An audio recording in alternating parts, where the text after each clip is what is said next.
अस्सलाम वालेकुम। आकाशा यासीन आपसे मुखातिब है। नाज़रीन, ये शाम अपने दामन में कई अनकही सदा और सुलगते हुए सवालों को समेटे हमारे सामने खड़ी है, जैसे वक्त खुद रुककर अपने फैसलों का हिसाब दे रहा हो।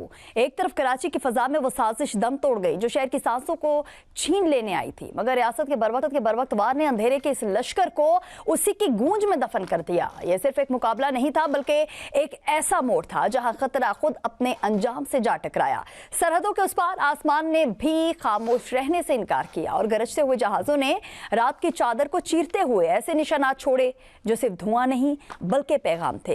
काबुल और नंगरहार की जमीन पर उठने वाले शोले जैसे किसी छुपी हुई जंग की जुबान बन गए हों, जहां हर धमाका एक नई कहानी को जन्म दे रहा है। इल्जामात और वजाहतों के दरमियान हकीकत एक ऐसे आईने की तरफ है जिस पर धुंध जमी हुई है, जिसे हर फरीक अपने जाविये से साफ करने की कोशिश में है। और उधर बलूचिस्तान में अमन की तलाश एक मुसलसल सफर बन चुकी है, जहां फैसले ऐसे किए जा रहे हैं जैसे बिखरे हुए नक्श को दोबारा जोड़ने की कोशिश की जा रही हो। ये वो घड़ी है जहां खबरें महज अल्फाज नहीं बल्कि वक्त की धड़कन बन चुकी हैं। नाज़रीन, प्रोग्राम के दूसरे हिस्से में हम बात करेंगे जहां धुएं की महक लफ्जों में तहलील हो चुकी है, जहां मिसाइल सिर्फ हथियार नहीं बल्कि आसमान पर लिखी गई धमकियों की तहरीरें हैं। ऑपरेशन वादा सादिक की 57वीं लहर ऐसे उभरी है जैसे समंदर अपनी तह से लावा उछाल दे। खैबर शिकन, इमाद और कदर जैसे नाम अब महज टेक्नोलॉजी नहीं, एक बयानिया है, एक ऐलान है कि फासलों की हदें मिट चुकी हैं। कतर की फजाओं में अल-अदीद का साया हो या मकबूजा जमीनों पर बिखरते कमांड सेंटर्स, हर हदफ एक शतरंज की चाल है जहां मोहरे इंसान है और बसात पूरा खित्ता। उधर दामों का धुआं भी किसी धमाके से कम नहीं। कहीं अली लारिजानी की शहादत की बाज़गश्त तो कहीं इसकी तरदीद, जैसे सच और फरेब के दरमियान लटकती हुई कोई जंगलूद जंजीर। गुलाम रजा सुलेमानी का नाम भी इसी गर्द में गुम है, जहां हकीकत और प्रोपेगेंडा एक ही सांस लेते हैं। ये जंग अब सिर्फ सरहदों तक महदूद नहीं रही, ये मशतों की शहरग में दौड़ रही है। फजीरा की आग हो या दुबई के रुकते हुए पर, बरतानिया की लरसती नौकरियां हों या अपना हुर्मस की घुटन, हर जगह एक ही कहानी है। अदम इस्तेहकाम का फैलता हुआ साया और आलमी ताकतें वो ऐसे खड़ी हैं जैसे तूफान के किनारे पर खामोश दरख्त, ना झुकने का फैसला, ना टूटने की जुर्रत। ट्रंप की सदाएं भी अब शिकों की बाज़गश्त बन चुकी हैं और यूरोप की खामोशी एक सर्द मोहरी का इस्तारा हो चुकी है। नाज़रीन, हमारे साथ स्टूडियोज में हमारे एक्सपर्ट्स भी मौजूद हैं। सर साहब, अस्कर चौधरी साहब, किरण खान, और इसके साथ साथ हमें ज्वाइन करेंगी सायरा बानो। बहुत शुक्रिया आप सभी का। सगई चौधरी साहब, आपसे इस प्रोग्राम का मैं आगाज़ करना चाह रही हूँ। सर, कराची को एक बड़ी तबाही से बचा लिया गया है। पहले हम देखते हैं रावलपिंडी, इस्लामाबाद में अफगानिस्तान की जानिब से कुछ चालें चली जाती हैं और कुछ ऐसे अटैक्स जो है वो उनकी जानिब से किए जाते हैं जैसे वो पाकिस्तानी अवाम को या जो हमारी आर्म्ड फोर्सेज हैं उनको डरा लेंगे, धमका लेंगे। सो ऐसा कुछ तो वो भी बाखूबी इस चीज़ का उनको अंदाज़ा है कि ऐसा कुछ हो नहीं सकता। सर, CTD सिंध की कार्रवाई से कराची को हम देख रहे हैं कि एक बड़ी तबाही से बचा लिया गया है।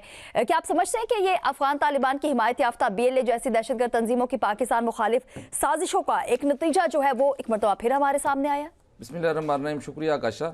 देखें, ये एक बहुत बड़ा जो है वो कारनामा मैं समझूंगा कि CTD का है और उसमें इंटेलिजेंस बेस्ड ऑपरेशन किया गया। ये सुहेल बलोच के ख़िलाफ़, इसका नाम सुहेल बलोच या गारक के नाम से ये मशहूर था और इसने 2025 में जो जाफर एक्सप्रेस में होने वाला हमला था उसमें 5 खुदकुश बमबार भी भेजे थे। इसके बारे में ये भी इतलात हैं और ये इंतहाई अहम और डेंजरस किस्म का कमांडर था BLA का। BLF में भी रहा, जो बलूचिस्तान लिबरेशन फ्रंट है उसका भी ये मेंबर रहा। 2022 में इसने ज्वाइन किया था BLA को और ये ना सिर्फ असला और नेटवर्क को सप्लाई करता था, असला और दीगर मालूमात कराची में जितनी भी जो तकरीब कारी की कार्रवाइयाँ होती हैं, बल्कि ये नौजवानों की ज़हन साजी भी करता था और उसके साथ साथ ये मुख्तलिफ़ कार्रवाइयों में मुलव्वस रहा है। चूँकि अभी इसको मारा गया है, ये तो इससे इंफॉर्मेशन जो है वो गैदर हो रही हैं, इसके साथियों की तलाश चल रही है कि इसके कौन कौन से साथी हैं। लेकिन ये एक बहुत बड़ा धचका है BLA को। ये वही BLA आपने इंट्रो में कहा कि अफ़गानिस्तान, बल्कि अफ़गानिस्तान नहीं, ये तो बराह रास्त भारत की प्रॉक्सी है बेसिकली। तो ये एज आ प्रॉक्सी वॉर भारत के जो है वो इस्तेमाल हो रहे हैं BLA के। चूँकि हमें तो अंदरूनी साजिशों का भी सामना है और बैरूनी का भी सामना है।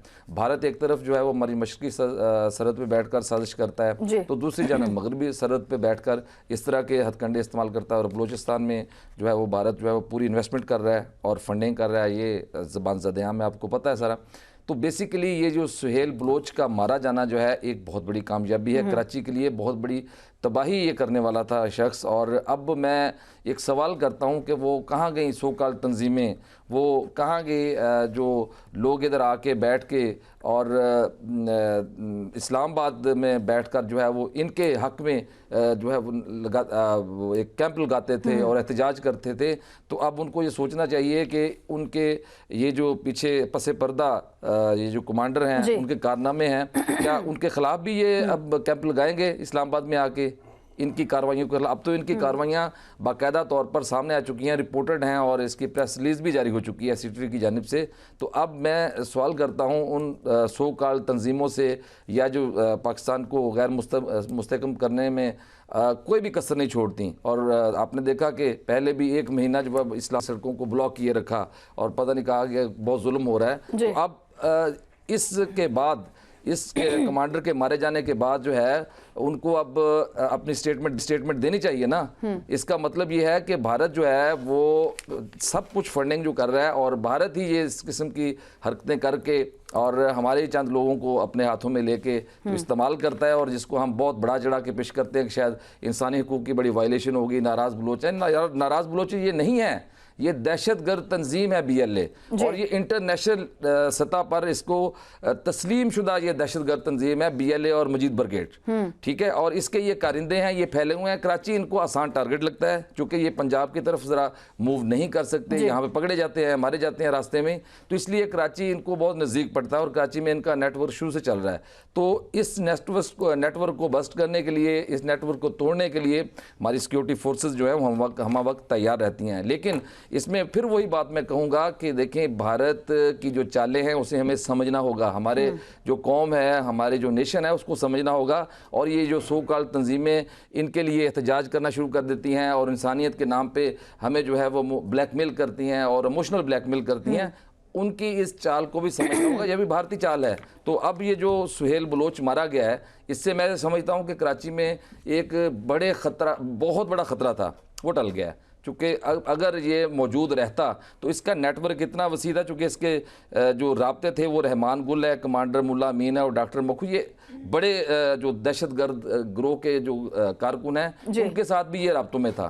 तो अगर ये मज़ीद इसी तरीके से वहाँ पे मौजूद रहता तो मुमकिन तौर पर इसके बहुत बड़े बड़े टारगेट थे, जो कि अब टारगेट अल्हम्दुलिल्लाह वो सारे ख़त्म कर दिए गए हैं और कराची बिल्कुल महफूज है। लेकिन ये तंजीमें जो हैं वहाँ पे कराची में करें अब जाके एहतजाज इसके मारे जाने पे, क्यों नहीं करती? अब देखें, सिक्योरिटी फोर्सेस को हमें हौसला अफजाई करनी चाहिए और सिक्योरिटी फोर्सेस को अप्रिशिएट करना चाहिए। ये प्रोपेगेंडा करते हैं भारत के साथ मिलके, अफगानिस्तान के साथ मिलके, और ये नहीं सोचते कि ये मुल्क में अदम इस्तेहकाम पैदा करने में। और देखें, मैंने आपको जो बात बताई है कि इसने 5 खुदकुश बमबार भी उधर रवाना किए थे जाफर एक्सप्रेस ट्रेन पर हमले के हवाले से। ये देखें कि कितना बड़ा इंकशाफ हुआ है इस हवाले से।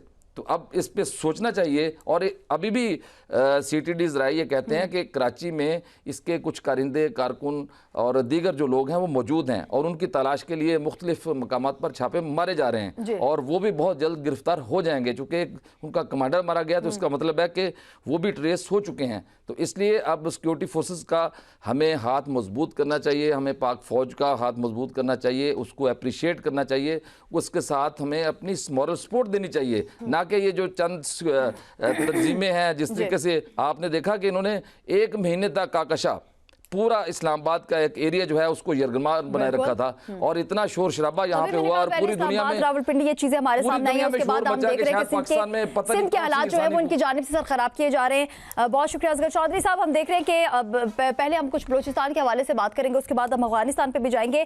सर, बलोचिस्तान में अमन और इस्तेहकाम के क़याम के लिए फेडरल कांस्टेबलरी की खदमात हासिल करने का एक फैसला जो है वो किया जा रहा है। क्या आप समझते हैं कि फैसला जो है इस वक्त में बहुत ही ज़्यादा ज़रूरी समझा गया है? जी बहुत शुक्रिया काशा, बिल्कुल ये इंतहाई ज़रूरी फ़ैसला था और दुरुस्त फ़ैसला है ये। देखिए, बलूचिस्तान पाकिस्तान का हिस्सा है और बलोच और जो पश्तून है वहाँ पर वो मुहब्बे वतन है। सिर्फ जो इस वक्त अभी सगीर चौधरी साहब बड़ी तफसील के साथ बता चुके हैं, असल इशू ये है कि बलूचिस्तान इंडिया और नेतन्याहू की जो प्रॉक्सीज़ हैं वो वहाँ पर एक्टिव हैं। जैसे आपने ये अभी चौधरी साहब ने बताया सुहेल बलोच वाला मामला, देखिए हमारे सिक्योरिटी अदारे, सिक्योरिटी एजेंसीज़, कानून नाफज करने वाले अदारे इतने ज़्यादा मुतहर्रिक हैं। ये तो केस सामने आया कि ये मारा गया है इसके अंदर। रोज़ाना दर्जनों की तादाद में उनके ऑपरेशंस होते हैं, लोग पकड़े जाते हैं, साजिशों को नाकाम बनाया जाता है, जो दहशतगर्दी के मंसूबे हैं उन्हें नाकाम बनाया जाता है। ये इन अदारों की सताइश ना करना मेरे ख्याल में ज़्यादती होगी। और हमें सबसे ज़रूरी जो चीज़ समझने की है कि बलूचियों को तो कोई इशू नहीं है, जो उनके जायज़ कोई बात होती है वो सुनी भी जाती है। और बिलखुसूस इस वक्त जो CM बलूचिस्तान है वो देखें वो कितने एक्टिव हैं और जगह जगह के ऊपर वो अपनी मौजूदगी भी यकीनी बनाते हैं। तो फिर ये जो प्रॉक्सीज़ यहाँ पर थी, जो आपको याद होगा आप ही के प्रोग्रामों में बहुत मरतबा हमने कहा था, और इवन कि ईरान जंग शुरू होने से भी कबल हमने कहा था कि जिस तरह गुरूर इंडिया का हमने तोड़ा था, ईरान वो गुरूर इजराइल का भी तोड़ेगा। तो ज़रा टाइमिंग को भी आप देख लें कि नेतन्याहू और मोदी की मुलाकात होती है और हमारा मगरबी बॉर्डर के ऊपर 55 जगहों के ऊपर अटैक होता है, और फिर उसके तीसरे दिन ही जो है वो दूसरे दिन ही ईरान के ऊपर अटैक हो जाता है। ये अंगेज करना चाहते हैं हमें अंगेज करना चाहते हैं, हमारे सीनों पर ज़ख्म लगाना चाहते हैं। मुझे इंतहाई हैरत होती है बाज़ अपने उन दानश्वरों की, मुफक्किरीन की, सहाफ़ियों की, कि मैं देख रहा हूँ कि आजकल बड़े तवातर के साथ ज़रा बड़ा दर्द जाग रहा है उनके दिलों में अफ़गानिस्तान का। तो वो दर्द उस वक्त कहाँ था जब मेरे इस्लामाबाद कचहरी के अंदर बेगुनाह शहरियों का खून बहाया गया था। जो तरलाई इमाम बारगाह है वहाँ पर हालत सजदा बे नमाजियों को निशाना बनाया गया था। वाना कैडेट कॉलेज जो सिक्योरिटी फोर्सेस के मुख्तलिफ कानवाए हों या अदारे हों, वहाँ पर अटैक के वक्त वो उनके दिल में दर्द क्यों नहीं जागा था। देखिए क्लियर हमें देखना होगा कि बंदूक गो के इस वक्त हाथ में अगर TTP या TTA के या BLA के हाथ में है, लेकिन जो ट्रैगर है वो उंगली इस वक्त मोदी की है या नेतन्याहू की है। डालों की बरसात की जा रही है इनके ऊपर। ये तो देखें हमारी खुशकिस्मती है कि जिस तेज़ी के साथ हमने ऑपरेशंस किए हैं और फिर जो अब हमने अफ़गानिस्तान के अंदर एंगेज किया हुआ है, तो पाकिस्तान बड़ी बड़ी दहशतगर्दी की वारदातों से महफूज रहा है। इस वक्त भी हमें थ्रेड्स हैं और बिल्कुल बड़े शदीद थ्रेड्स हैं, लेकिन ये हमारे चाहे वो पुलिस के जवान वो नाकों के ऊपर खड़े हैं, आप रोज़ा अफ्तार कर रहे होते हैं, वो वहाँ पर अलर्ट खड़े होते हैं। उन्हें पता है कि माजी में एक वक्त वो इसी तरह रोज़ा ही अफ्तार कर रहे थे, तो इन दहशतगर्दों ने इस्लामाबाद के एक बड़े होटल को निशाना बनाया था। तो 24 घंटों में वो जो अलर्ट हमारे चाहे पुलिस के जवान हो, हमारी सिक्योरिटी एजेंसीज़ हों या सिक्योरिटी फोर्सेज हों, वो अलर्ट है और वो इन्हें नाकाम बना रहे हैं। ये देखिए बहुत बड़ी कामयाबी है CTD की। बात तो की जाती है हमेशा, देखें जो गलत बात होगी चाहे वो पुलिस करती है, CTD करती है, हम उसके ऊपर तनकीद करते हैं। आपको याद होगा कि कुछ अर्सा कबल जो कराची का एक इलाका है मंगू पीर, और मंगू पीर से एक बड़ा मिनी ट्रक पकड़ा गया था जिसके अंदर बारूद के बड़े बड़े सिलेंडर थे। वो भी CTD की कामयाबी थी, उसको इतना ज़्यादा मीडिया के अंदर हाइप नहीं मिली थी। इस तरह की रोज़ाना कामयाबियाँ इनकी मिलती हैं। वो क्या पता मुल्क के कौन सी पोस्ट के ऊपर खड़े हों और उन्होंने किसी को पकड़ के और फिर ज़ाहिर है कि उसकी इन्वेस्टिगेशन भी शुरू हो जाती है। एक चीज़ जो साहब ने बिल्कुल दुरुस्त बात की है, वो जो हमारे दोस्त आके यहाँ पर बैठे थे और वो कह रहे थे कि बलूचिस्तान की बेटियों के ऊपर पंजाब ने जो है वो वाटर कैनन का इस्तेमाल किया है। वो हमारी बहनें हैं, वो बेटियाँ हैं, वो इस धरती की बेटियाँ हैं। सिर्फ हम उनसे ये कहना चाहते हैं कि खुदारा दहशत गर्दों को दहशत गर्दी के हैं जो वहाँ पर पंजाबी मजदूरों का जो मर्डर होता है, खुदारा कभी उसके ऊपर भी कह दें कि ये जुल्म हुआ है। हमने पाकिस्तान को बचाना है, हम पूरी कौम अपनी फोर्सेस के साथ खड़ी है, अपने कानून नाफिज करने वाले अदारों के साथ खड़ी है, CTD और पुलिस के साथ खड़ी है। देखें गुज़श्ता हफ्ते आपने देखा कि वो 2 परिंदे आए थे और बड़े दावे किए जा रहे थे वो ज़बीउल्लाह की जानब से। हमने उन परिंदों को तो उतार लिया था जिस तरह करके, मुड़ के जो जवाब दिया वो फिर दुनिया ने देखा है, और फिर जो प्रोपेगेंडा किया गया है वहाँ से, ज़ाहिर है इसके ऊपर आगे भी जाके आप बात करेंगी, तो दुनिया को बताया गया कि नहीं हम बड़े मजलूम हैं। आप कितने मजलूम हैं ये पूरी दुनिया जानती है, और पाकिस्तान तो रोज़ाना निशाना बनता है। पूरी दुनिया अब इस पे बात भी करे। बहुत शुक्रिया असगर चौधरी साहब।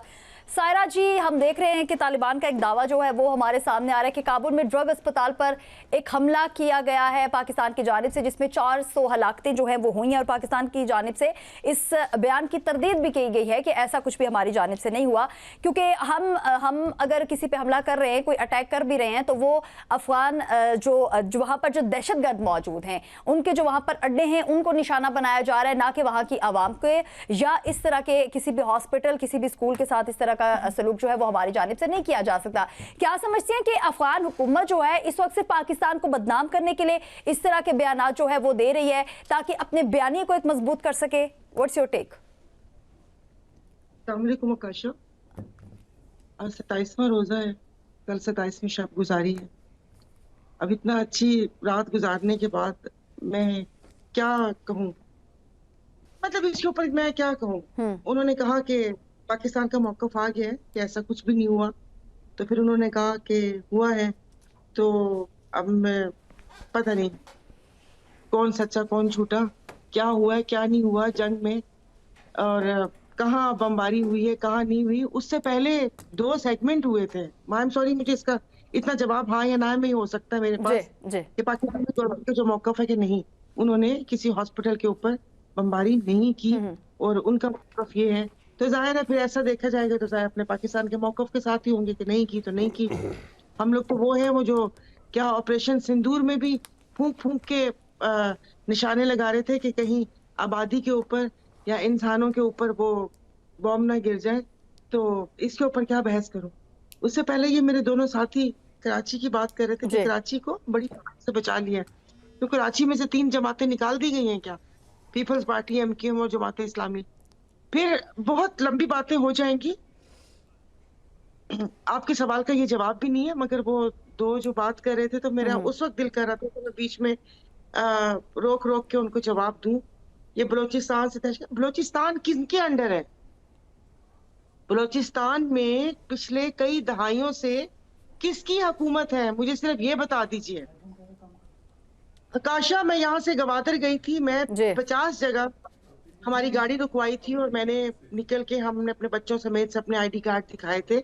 इतनी सिक्योरिटी है, उस सिक्योरिटी के बावजूद भी यहाँ पर वो बलोच साहब कैसे आ गए, जो यहाँ पर 1990 के बाद से 92 के बाद से रेंजर्स यहाँ पर हैं, तो यहाँ पर ये जो बारूदी मवाद के ट्रक और सिलेंडर लेकर दंदनाते कैसे घूम रहे हैं। रेंजर्स का काम है ना चारों तरफ देखना। आप यहाँ पर मुजरा का और यहाँ पर आप पुलिस का काम देख लें। पुलिस का जो काम है अपना वो काम छोड़कर बाकी तमाम काम करेगी। फिर आप हमें आके इतनी लंबी लंबी स्टोरी सुनाते हैं, ये हो गया वो हो गया, इसकी बचत हो गई उसकी बचत हो गई। भाई मरे में हम, वो वैसे जान से मार देंगे, ये मौशी कत्ल कर रहे हैं। तो ये स्टोरी पे इंसान क्या बोले, ये कौन सी स्टोरी सुना रहे हैं आप लोग? को खुदा का नाम माने, इस मुल्क को कोई इस जगह को रहने के काबिल छोड़ दे। अब ये वाले भाषण हमारे कानों में ना सुनाए कि ये हो गया वो हो गया, इतनी कार्रवाई हो गई उतनी कार्रवाई हो गई, ये हो गया वो हो गया। बॉर्डर फॉर सिक्योरिटी किसके पास है? बलोचिस्तान किसके पास है? यहाँ से आप हब चौकी नहीं जा सकते, इतनी सिक्योरिटी होती है, तो कहाँ से आते हैं वो? आप भी किसी ने बोला कि कराची उनको नजदीक लगता है। हाँ भाई, जब बलूचिस्तान से आएगा तो कराची नजदीक लगेगा, और वैसे भी फिर पंजाब फख्र से कहता है कि हमारे यहाँ तो कोई ऐसी कार्रवाई नहीं होती। तो हमारे यहाँ तो कचहरी भी महफूज नहीं है मैम जी, हमारे यहाँ तो इस्लामाबाद की कचहरी भी महफूज नहीं है भाई। शुरू से अगर आप तारीख उठाकर देख लें, दहशतगर्दी फ्रांस के इनकलाब के बाद जो इसकी तशरीह की गई है, क्या सुकून से नहीं रहा जा सकता? ये कार्रवाइयां अभी आपने कहा उन अफगानों का वो वीडियोस भी चलाई हुई है, मैंने शेयर की हुई हैं। फिर उसके बाद दूसरा आता है, वो तशरीह करता है गुड तालिबान बैड तालिबान। क्या अच्छा भाई, जिसके सर पे सींग होंगे वो बैड होंगे, जिसकी दुम होगी वो गुड होगा। आप हमें ये तशरीह बताते हैं। फिर बीच में तीसरे महाशय आते हैं, वो कहते हैं ना जी ना, ये तो सारे खराब है, इनको तो सफाई हस्ती से खत्म करना है। मैं बताऊं कि यहाँ पर भी अफगानी कहाँ पर है? यहाँ पर KPK की तरफ, खुदा जाने PTI के बोक्स में, किसके बोक्स में, वहां पर तो सारा ऑपरेशन हुआ है। इधर आके कराची में भी तो ऑपरेशन करें ना जी, आए ऑपरेशन करें। आपको मैं बताती हूँ कहाँ कहाँ बैठे हुए, और 2018 और किसके बीच में कौन सा अफगानी था जो उसकी स्पेशल एडवाइजर था मुराद अली शाह का, और अभी कौन है जो उनके यहाँ पर काम धंधे संभाले जाते? कोई खुदा का नाम माने, अच्छी अच्छी बातें कर ले, आप एक्सक्यूज कर लेते। मैडम आज तो क्रेडिट दे देना कम से कम, अगर हार्ड स्टेट बनी है तो कोई अच्छा बुरा नहीं है, जो दहशतगर्द है वो दहशतगर्द है। इस पर तो हमें कम से कम जो है वो रियासत को सपोर्ट करना चाहिए। मेरे नजदीक वो काबिल कत्ल है जी कि जो आज यहाँ पर 2 वक्त की रोटी नहीं मिल रही। आप कहेंगे कि हर वक्त रोटी रहती है, या अवाम की मैं बात करती हूँ, उससे आप यहाँ पर आकर देखें कि यहाँ पर चल क्या रहा है। ये शक्ल मुसरत की जो मैंने नहीं है चूरन लेना, मेरा वैसे भी गला खराब है। अब आप चाहें तो ये प्रोग्राम, ये क्लिप कट कर सकते हैं। सियासत और रियासत को अलग करके हमें देखना चाहिए ना जी, सियासत और रियासत को अलग करके देखना चाहिए। सियासत तो मुल्क में होती रहेगी, ज़ाहिर है आपने उन्हें कहना है कि वो चोर और डाकू है, उन्होंने आपको फरिश्ते कहना है, वो हमारा भी दुश्मन है। अब ना आप कुछ भी कह ले, ये कोई भी ज़ी होश इंसान, ये कोई भी ये चूरन, ये लॉलीपॉप लेने को तैयार नहीं है। ठीक है, किया है। अब इतने सलाम, मेरा बावर्ची चाय बनाता है, उसको मैंने रखा ही चाय बनाने के लिए। अगर अच्छी बनाता है तो अच्छी बना रहा है। ये सीटीडी हो गए, ये जितने भी सिक्योरिटी फोर्सेस के इदारे हैं, उनको बॉर्डर्स पे रखा ही इसीलिए कि आपने ये तमाम चीजों को रोकना है। जी जी सारा जी, इस हवाले से आपका पॉइंट आ चुका है। किरण, आपकी तरफ आना चाहूंगी। बलूचिस्तान के हवाले से तो बहुत सी बातें जो है, ये जो वहाँ पर दहशतगर्द तंजीम है, उस हवाले से भी हमने बात तो कर लिया है। मैं कुछ जानना चाह रही हूँ कि अफगानिस्तान क्या करना चाह रहा है। इसके साथ हम देख रहे हैं कि तालिबान जो है वो दावा करें कि काबुल में ड्रग अस्पताल पर हमला हुआ है, जिसमें 400 हलाकतें जो हैं वो हुई हैं। पाकिस्तान ने इस खबर की तरदीद भी किया। उसके साथ हम देख रहे हैं कि गुज़िश्ता हफ्ते भी शहरियों की हलाकतों के इल्ज़ाम जो है वो पाकिस्तान पर लगाए गए थे अफगान तालिबान की जानिब से। क्या समझ रहे हैं कि पाकिस्तान को बदनाम करने की कोशिश की जा रही है, जबकि पूरी दुनिया को इन अफगान तालिबान की हकीकत जो है बाखूबी इस चीज का अंदाजा भी है उनको? आकाशा, इस वक्त जंग है ही बयानिया की, और बयानिया नहीं होगा तो जंग कैसी होगी। और जहाँ पे इसमें आप कोशिश क्या कह रही हैं, बल्कि हकायक हैं जो हमारे सामने आ चुके हैं। अगर पाकिस्तान ने हमला किया था तो फिर वो ट्वीट डिलीट क्यों हुआ? डिलीट आपने करने के बाद जो है डिलीट कर दिया। वज़ीर इत्तलात और नशरियात पाकिस्तान की जानिब से इस चीज़ की तरदीद भी सामने आई है, जिसमें दावा 400 लोगों, अगर 400 लोगों जब जाते हैं तो वो भेड़ बकरियां तो नहीं होते ना कि आए और चले गए। तो आपके पास आप उसके विजुअल जो हैं ला सकते हैं। जब आप एक प्रोपेगेंडा बना सकते हैं, दुनिया को बता सकते हैं, तो फिर आप इसके भी विजुअल्स ले आएँ। आप तो दुनिया को बेवकूफ़ आप नहीं बना सकते, क्योंकि सोशल मीडिया का दौर है। आप कहीं ना कहीं से वो इन्फॉर्मेशन आ जाती है। दूसरी बात रही आपकी कि जो हमला हुआ है, देखिए अफगानिस्तान किसके कहने पर, किसकी प्रॉक्सी बना हुआ है? अल्टीमेटली हमें देखने को मिलता है कि भारत जो कभी भी पाकिस्तान का खैर हुआ नहीं रहा, पाकिस्तान के अमन को तबाह करने की हर मुमकिन हर टाइम कोशिश करता है। आपने बलूचिस्तान की बात की, तो बलूचिस्तान में BLF जितनी भी प्रॉक्सीज हैं वो भारत की हैं, भारत से ऑपरेट होती हैं। उनकी जो फंडिंग होती है वहाँ पे होती है। वहाँ पर जो लोग होते हैं, इससे पहले भी बहुत सारे लोग पकड़े गए हैं बलूचिस्तान के अंदर से। देखिए वो कहाँ से उनके ताने बाने मिलते हैं? जी भारत से मिलते हैं। फंडिंग कहाँ से होती है? भारत की प्रॉक्सी दुबई में बैठ के वहाँ से इनको फंड ट्रांसफर कर रही होती हैं। तो ये सारी आपस में गठजोड़ है। जब आप डॉट्स मिलाते हैं तो सारी चीज़ें वाज़ियान क्लियर हो जाती हैं। देखिए पाकिस्तान के अंदर हम ये नहीं कहते कि बहुत अच्छे हालात हैं, पाकिस्तान के जैसे भी हैं, लेकिन इस टाइम पे जो पाकिस्तान है, हमारे सिक्योरिटी के सिफारती लिहाज से, हर लिहाज से, हर महाज के ऊपर जो है ना, आपको एक लड़ाई दिखाई दे रही है।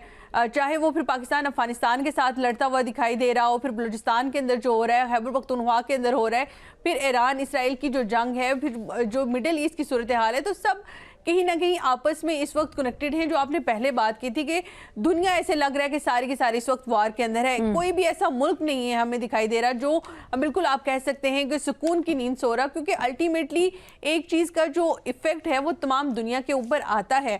अब अगर मिडिल ईस्ट के अंदर जो सिचुएशन है, तो आप कह सकते हैं कि पाकिस्तानी चैन की नींद सो सकते हैं। अब नाए हुर्मस अगर मुकम्मल बंद हो जाती है तो फिर जो इन्फ्लेशन का एक पहाड़ पाकिस्तान के सर पर आएगा, और अभी ऑलरेडी आ चुका है, तो तब आप सोचेंगे क्या होगा। तो दुनिया इस वक्त ना बड़े क्राइसिस में है। उसमें अगर कहीं पे पाकिस्तान की जानिब से कोई अच्छा इकदाम किया जा रहा है, चाहे वो सिफारती लिहाज से हो, फिर सिक्योरिटी के लिहाज से हो, जो एक आज कराची के अंदर इंसिडेंट किया हुआ, उसके ऊपर मेरे कुलीग ऑलरेडी बात कर चुके हैं।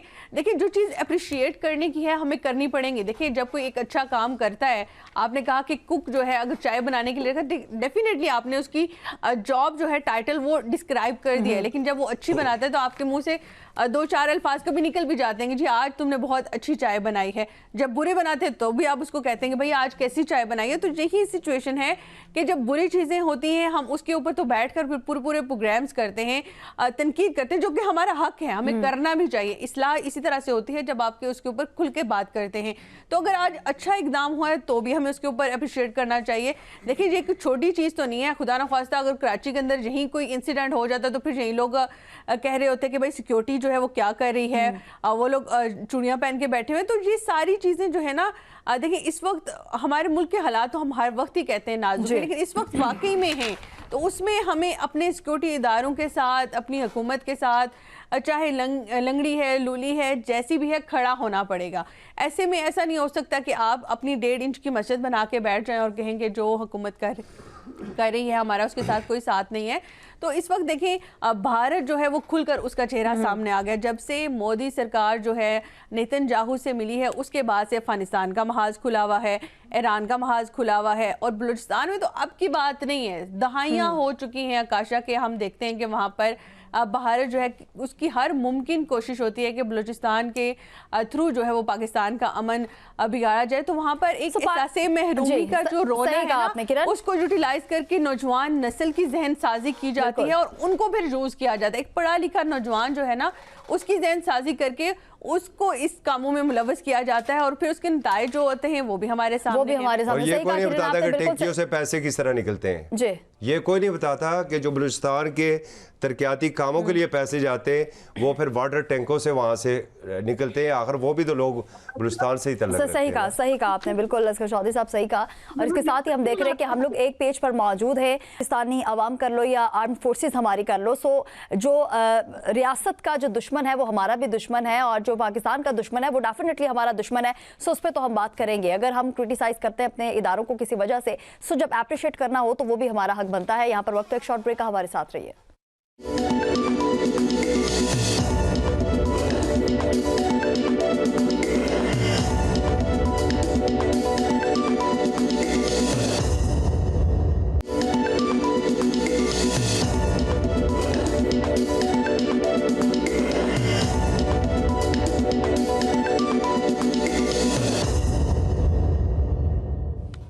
वेलकम बैक, एक मरतबा फिर खुशामदीद। और सायरा जी आप भी हमारे साथ मौजूद हैं। सो जो सेकंड टॉपिक है उसमें सबसे पहले मैं आप पे जाना चाहूँगी, क्योंकि हम देख रहे हैं कि अमेरिका जो है स्टार्ट में उसने एक रिजीम चेंज की कोशिश की थी कि ईरान की अगर रिजीम चेंज हो जाती है तो हालात जो है वो बिल्कुल बदल जाएंगे, सब कुछ जो है हम ये जंग जो है इसमें फतेहयाब हो जाएंगे। सो हमने देखा कि रिजीम चेंज तो वो नहीं कर पाए, लेकिन उसके साथ साथ जो ईरानी क़यादत थी उनको शहीद कर दिया गया। अभी भी हम देख रहे हैं कि इसराइल की जानिब से, अमेरिका की जानिब से जो भी अभी जो मौजूदा क़यादत ईरान के उसकी उनमें से किसी को अगर शहीद किया जाता है तो इस तरीके से रिएक्ट किया जाता है जैसे बहुत बड़ी बाजी जो है वो इन्होंने वो कहते हैं बाजी पलट दी है, बाजी मार ली है, ये बाजी जो है वो हासिल कर ली है। सो ऐसा ही कुछ इस्राएली वजीर दिफा जो हैं वो एक दावा कर रहे हैं कि अली लारिजानी को शहीद कर दिया गया है हमारी जानिब से, और हम देख रहे हैं कि ईरान इस बात की तरदीद कर रहा है। क्या आप समझती हैं कि अब भी इसराइल की नफसियाती जंग जो है वो ये नफसियाती जंग करना चाह रहा है? मतलब एकदम से ईरानी क़यादत को शहीद करने की बातें की जाती हैं और फिर जो है एक दबाव जो है डालने की कोशिश की जाती है, जबकि ईरान जो है वो उसको मुस्तरद कर देता है और फिर ईरान की जानिब से एक रिएक्शन जो है जब वो सामने आता है तो फिर इसराइल और अमेरिका जो है वो फिर दूसरे मुमालिक से रिक्वेस्ट करते हैं, हमें नजर आते हैं कि आप लोगों को हमारी हेल्प करनी चाहिए। क्या कहेंगी इस पे? सही कह रही है काशा। पहले बयान था जंग हम जीत रहे हैं, फिर दूसरा था कि ईरान हार नहीं रहा और अब मदद मांगी जा रही है। उससे पहले किरण ने बोला ना कि ये बयानी की जंग है।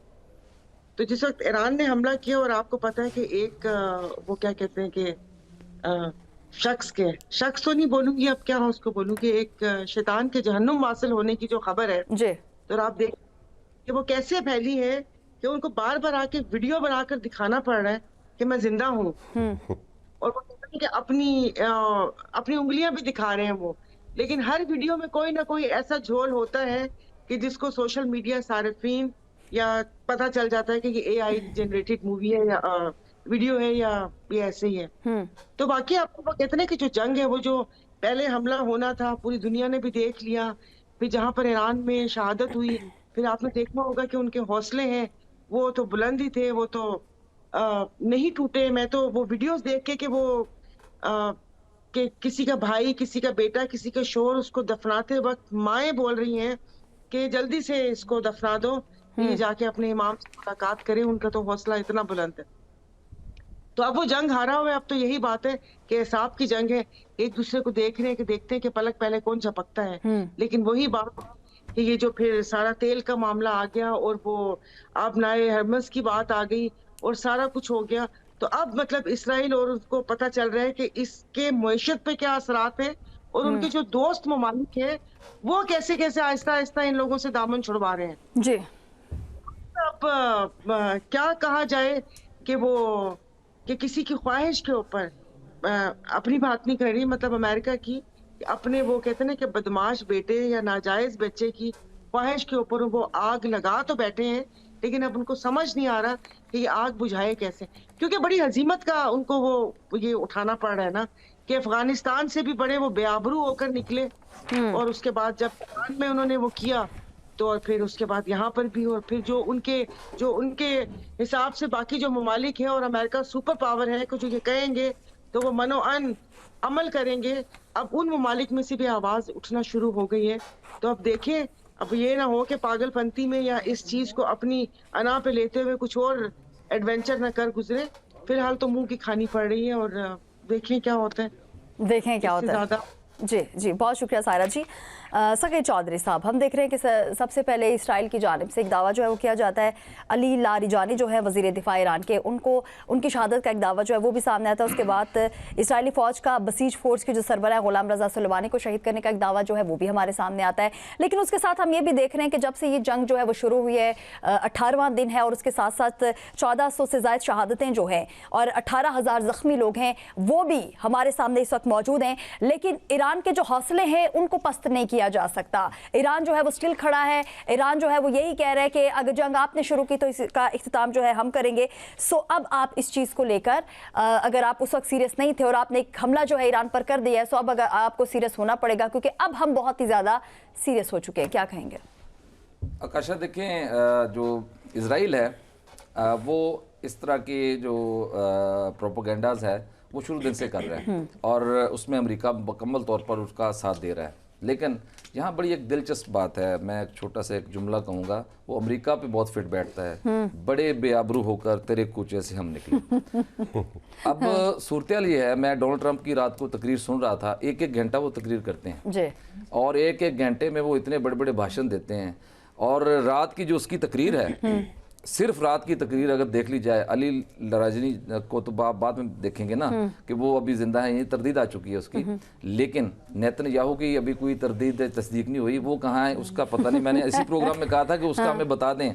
अब दूसरी वीडियो जो है वो 96% AI से बनी हुई है नेतन्याहू की। भैया आप अगर आपने अपनी बारे में बताना है कि मैं जिंदा हूं, तो आप रेस्टोरेंट में क्या कर रहे हैं चाय पीने के लिए? आप प्रेस कॉन्फ्रेंस करें ना, जो एक मुल्क का सरबराह करता है, और अपना बयानिया दें आगे, आपने कौम को बताएं, एतमाद में लें। अच्छा खैर, जो उसकी प्रेस कॉन्फ्रेंस फिर कहते हैं मैं फूफी के घर हूँ, फूफी के घर हूँ। और खबरें ये भी आ रही हैं कि वो जर्मनी में उसका तैयारा देखा गया, बीमार है, कुछ कह रहे हैं कि मर गया, पता नहीं क्या हुआ। तो बेसिकली तो मेरा ख्याल है कि उसकी डेथ की खबरें ज़्यादा कंफर्म हैं अब तक की। अच्छा, जो उनकी मैं ट्रंप की रात सारी मैंने तकरीर 1 घंटा सुनी है, उसमें सहाफ़ियों से उन्होंने सवाल भी लिए थे, जवाब भी दिए, तो वो बेबसी की एक बड़ी तस्वीर थी उनकी। वो अगर प्रेस ब्रीफिंग देख ले, उसमें वो नेटो मुआला का जिक्र करता है। वो कहता है जी कि हमने उनकी हिफाजत पे अरबों डॉलर खर्च कर दिए, अब हमने उनसे कहा कि हमारा साथ दें तो उन्होंने हमारा साथ छोड़ दिया। ठीक है, फिर उसके बाद वो गिला करता है जी, वो स्टॉर्मर जो हैं बरतानवी वज़ीर, उन्होंने कल 1 घंटा की है प्रेस ब्रीफिंग, मैंने प्रेस कॉन्फ्रेंस मैंने सुनी है सारी, तो उसमें उन्होंने कहा जी कि भाईजान हमें माफ़ी दे दें, हम आपकी जंग में नहीं कूदने वाले और हम आपको किसी किस्म की लॉजिस्टिक सपोर्ट या कोई जंगी सपोर्ट नहीं दे सकते।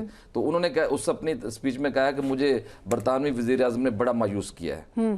ठीक है। अच्छा, उसके बाद एक सवाल सहाफ़ी ने बड़ा दिलचस्प सवाल किया। उन्होंने कहा जी ट्रंप साहब ये फरमाइएगा कि आप कहते हैं कि आपने ईरान की बहरी फ़ौज को भी ख़त्म कर दिया, एयर फोर्स की सलाहियत भी सारी ख़त्म कर दी, तो फिर तो जंग ख़त्म हो जानी चाहिए। तो उन्होंने कहा जी इसका नहीं मैं कह सकता कि जंग कब खत्म होगी, मतलब इसके बारे में जवाब ही नहीं है। फिर उसके बाद उन्होंने ये एक इशारा दे दिया कि जो वहाँ पे एक उनका जजीरा है, वो खाक जो है, वो उसका जिक्र उन्होंने स्पेशल तौर पर किया कि मैं वहाँ पे जो ज़खायर हैं तेल के बेसिकली, तो वहाँ पे सोचा जा सकता है उस पर अटैक करने के लिए। अच्छा, अब सूरत हाल ये है, कहता जी इत्तेहादियों पे हमले हो गए। भाई इत्तेहादियों के ऊपर हमले नहीं हुए, हमले हुए हैं आप पर। अगर खलीज में आप छुपे हुए थे तो उन्होंने आप पे हमले किए हैं, किसी इत्तेहादी पे कोई हमला नहीं हुआ। और वहां पे कोई कैजुअलिटी खुदा न खासा इतनी बड़ी नहीं हुई, 2-4 के अलावा आपके फौजी मरे हैं, आप बता नहीं रहे। और अब आलमी सतह पर मतलब आपने जिस मकसद के लिए वोटे वहां पर बनाए थे, डोनाल्ड ट्रंप आलमी सतह पर तन्हाई का शिकार हो चुका है। जी। और इस वक्त उसको भागने का मौका नहीं मिल रहा। मैं समझता हूँ कि ये 27वां, सर वो भाग भी नहीं पाएगा, 57th वेव चल रही है इस वक्त। और जिस तरीके से चुन चुन के मारा गया, तेल अवीव में टारगेट किया गया, और सिर्फ उसमें एक चीज का मुझे जवाब दें कि बाकी सारा मीडिया क्या फोत हो गया, सिर्फ इंडियन मीडिया को वहां पे जाने की इजाजत है। वहां से रिपोर्टिंग सिर्फ मैंने देखा है कि एक इंडियन मीडिया की जो एंकर है मशहूर, वो रिपोर्टिंग कर रही है, ओह 8 बंदे मर गए जी, 8 बंदे। और जो इधर 2000 के करीब शहादतें हो गई हैं ईरान में, उसका इंडिया को जिक्र नहीं आता, समझ नहीं आता। 186-87 बच्चियां मर गई हैं, शहीद हो गई हैं। आपका पॉइंट इस पे आ चुका है। असगर चौधरी साहब, हम देख रहे हैं कि जंग के आगाज से ईरान की जो अमारात है उन पे 1900 से ज्यादा मिसाइल और ड्रोन हमले जो है वो रिकॉर्ड किए गए। क्या आप समझते हैं कि ईरान की जवाबी कार्रवाइयां खलीजी इत्तेहादियों को एक सबक दे रही है? क्योंकि डेफिनेटली ये चीजें भी हमारे सामने है कि ये जो अड्डे वहां पर मौजूद थे, ये इन खलीजी ममालिक के दिफा के लिए तो बिल्कुल नहीं थे, ये इसराइल के दिफा के लिए। कुछ ऐसी बातें सुनने को मिल रही हैं, क्या कहेंगे इस हवाले से? जी बिल्कुल काशा, जिस तरह इन्होंने एक मिसाल दी है, मैं भी दूंगा कि बेवकूफ़ दोस्त से अक्लमंद दुश्मन बेहतर है। ये कहते थे, आप समझ भी जाके आ गई कि अगर अपने दुश्मन की बात प्रेसिडेंट ट्रंप सुन लेते ईरान की तो शायद ये नौबत ना आती, मगर उनका जो बेवकूफ़ दोस्त था इजराइल, उसने लाके तो उन्हें फंसा दिया है। और जी, और बिल्कुल, और प्रेसिडेंट ट्रंप जो हैं वो पोरस के हाथी साबित हुए हैं कि जो अपने ही एहतियाती हैं उन्हें तबाह बर्बाद करवा रहे हैं वो मिडिल ईस्ट के अंदर। देखिए, जो एक इंटरनेशनल मीडिया रिपोर्ट्स है कि 10 से 12 अरब डॉलर का वेपन इस वक्त तक इस्तेमाल हो चुका है। अमेरिका और इसराइल इतना असला इस्तेमाल कर चुके हैं। ईरानी मीडिया गो के कह रहे हैं 1400-1500 शहादतों की, ये शहादतें कहीं ज़्यादा हो सकती है। ये जंग रुकेगी तो फिर पता चलेगा।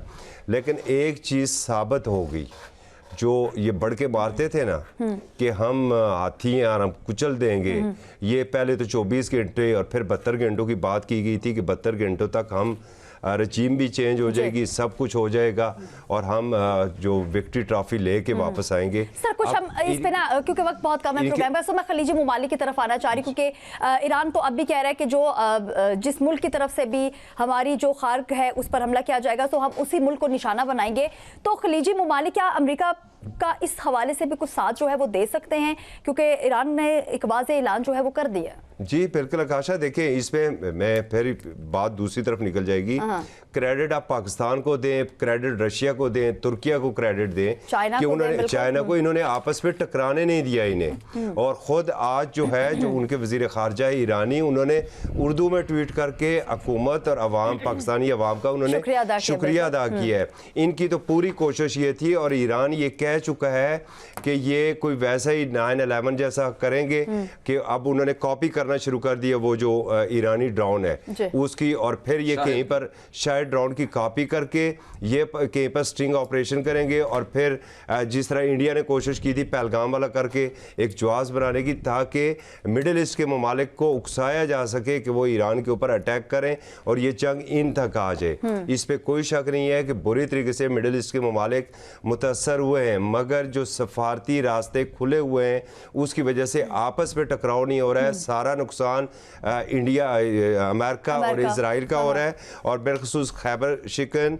अमाद और कदर मिसाइल और जो सजील मिसाइल जो अभी आखिरी उन्होंने फायर की है, उसकी तबाही से जो तल अबीब और इसराइल की जो हालत है वो ववेले इस वक्त बचे हुए हैं। और फिर आप क्यों नहीं इस चीज़ को देख रही हैं कि वो प्रेसिडेंट ट्रंप जो इसने इंतहाई तज़ीक की थी यूक्रेन के प्रेसिडेंट को अपने सामने बिठा के, अब वो ये मजबूर हो चुका है कि ये ड्रोन अटैक रोकने के लिए यूक्रेन यूक्रेन को कह रहा है कि अपने ड्रोन आप हमें दें कि आपने किस तरह रशिया के ड्रोन को मार गिराए थे। इस हद तक तो मजबूर हो चुके हैं। वो कहते हैं ना कि अपने लिए दुआएं करवा रहे हैं जी, दुआएं हो रही और यही कह रहे हैं दूसरे ममालिक से रिक्वेस्ट करें कि इस जंग को रुकवा दें किसी तरीके से। किरण, ईरान के जो सुप्रीम लीडर हैं उन्होंने दो ममालिक की जानिब से अमेरिका से कशीदगी कम करने की तजावीज़ जो है उसको मुस्तरद किया है और वो चाह रहे हैं कि अब ऐसा जो है वो नहीं हो सकता। क्या आप समझते हैं कि जंग को जारी रखने का एक ऐलान जो है वो ईरान की जानिब से बार बार किया जा रहा है? देखिए, इस वक्त ना आकाशा ईरान के पास कोई ऑप्शन नहीं है। या डू एंड डाई की सिचुएशन है, या तो आप जीतेंगे या हारेंगे। लेकिन मैं अपना अगर पॉइंट ऑफ व्यू बताऊं तो अगर अब ईरान हार भी जाता है ना, वो जंग फिर भी जीत के।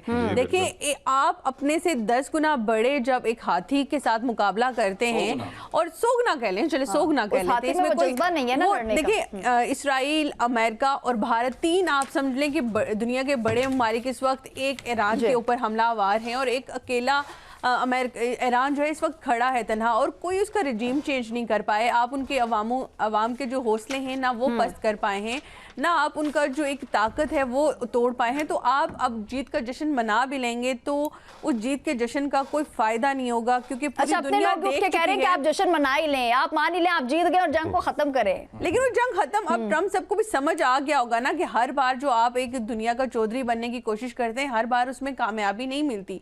लेकिन जो फलस्तीन के अंदर मुनाजर हमें देखने को मिलते थे ना, अब वो तिल अबीब के हमें देखने को मिल रहे हैं, इसराइल के। तो वो एक फलस्तीनियों का जो कह लेना कि आप उनको भी ठंडक पड़ रही है कि भाई अब जब अपने घर पे जंग आती है तो फिर आपको पता चलता है। तो ईरान ने कम से कम और नहीं तो उनका बदला भी ले लिया, अपना तो लिया सो उनका भी ले लिया। तो ईरान को क्रेडिट देखें, बेशक ईरान के पास उस तरह से वसाइल नहीं हैं, या दोस्त ममालिक जो उनकी हेल्प कर रहे हैं उसमें रशिया हो सकता है, चाइना हो सकता है, तुर्किया है। तो ये ममालिक देखें, हर ब्लॉक हमेशा से कहीं एक साइड पे खड़ा होता है, चाहे वो पाकिस्तान अफगानिस्तान की जंग हो, पाकिस्तान भारत की जंग हो, रशिया यूक्रेन की हो, अमेरिका इसराइल या फिर ईरान की हो। तो हर कोई अपना मफाद पहले देखता है कि हम कहाँ से सेफ साइड पे हैं या हमें कहाँ से फ़ायदा है। तो वो चीज़ एक देखने में हमें ज़रूर मिली है, जहाँ पर जो ब्लॉक्स हैं वो भी एक तरह से आप कह सकते हैं कि वाज़िया हो गए। और दूसरा, मिडल ईस्ट को सबसे ज़्यादा नुकसान मिडल ईस्ट को हुआ है। एक तो उनको जो उनका मान था ना वो भी टूटा है कि अमेरिका उनकी मदद करेगा। अब जब हमला हो रहा है, बेशक शहरी इलाकों पर नहीं हो रहा, ईरान सिर्फ और सिर्फ वहाँ पर हमला कर रहा है जहाँ पर उसको लगता है कि जहाँ पर फौजी अंडे हैं, तंसीबात हैं, असला बारूद है, वो सिर्फ उसको टारगेट कर रहा है। लेकिन अमेरिका उसके ऊपर भी बयानियाँ बनाने की कोशिश कर रहा है कि शायद मिडिल ईस्ट के शहरी इलाकों को जो है वो एक उसके ऊपर हमला किया जा रहा है। तो ऐसा नहीं है, उसमें पाकिस्तान का क्रेडिट, जैसे सगीर साहब ने भी बात की, असगर चौधरी साहब ने भी बात की कि पाकिस्तान ने एक बड़ा अहम किरदार अदा किया है इन ममालिक में। लेकिन उसमें ये भी होता है कि मिडिल ईस्ट के ममालिक अब ये भी देख रहे हैं कि ये तो चीज़ हो रही है जो उनकी इज्जत को एक आप समझे कि साख को नुकसान पहुंचा है, इकॉनमिकल आप देख सकते हैं उस तरीके से नुकसान पहुंचा है। और फिर आपका जो मान अलग से टूटा है कि भाई अमेरिका हेल्प पे आएगा, तो अमेरिका हेल्प पे कभी भी नहीं है, वो हमेशा अपना मफाद देखता है। और उसने अब भी अपना मफाद देखा है, उसने इसराइल का साथ दिया है आपके साथ के लिए। तो अब आता ना इसराइल आपको अमेरिका प्रोटेक्ट करता है। किरण, अभी ये चीजें समझने की जरूरत है क्योंकि बहुत से ममालिक है वो चीज को समझने से कासिर है। बहुत शुक्रिया। सिर्फ आधा मिनट दीजिएगा, मैं मीम्स के हवाले से बात करूंगा, सिर्फ 20 सेकंड जल्दी कीजिएगा। वो जो आपने अमेरिकी सदर के बारे में मीम्स बनी हुई हैं वो देखी हैं, जिसपे वो बोर्ड लेके खड़ा हुआ है और तमाम सरबराहान मुल्क जाते हैं और हंसते हैं कि हेल्प मी। तो वो मेरा ख्याल है कि इसके बाद तो अमेरिका को सोचना चाहिए कि क्या हो रहा है। सुप्रीम लीडर की वन लाइनर आप देख लेना, उसने जो खारजा अमूर की है, उसने कहा भाई जंग बंद नहीं होगी जब तक हमें हरजाना नहीं मिलेगा और गारंटी नहीं मिलेगी। इसका मतलब जंग कौन जीत रहा है, कौन जीत रहा है, मतलब अब फैसले कौन कर रहा है और कौन अपने फैसले मुसल्लत करने की कोशिश कर रहा है, ये सभी के सामने। बहुत शुक्रिया सगीर चौधरी साहब, असगर चौधरी साहब, किरण खान और सायरा बानो, आप सभी हमारे साथ मौजूद थे। इसी के साथ अपनी मेजबान आकाशा यासीन को दीजिए इजाजत। खुदा हाफिज।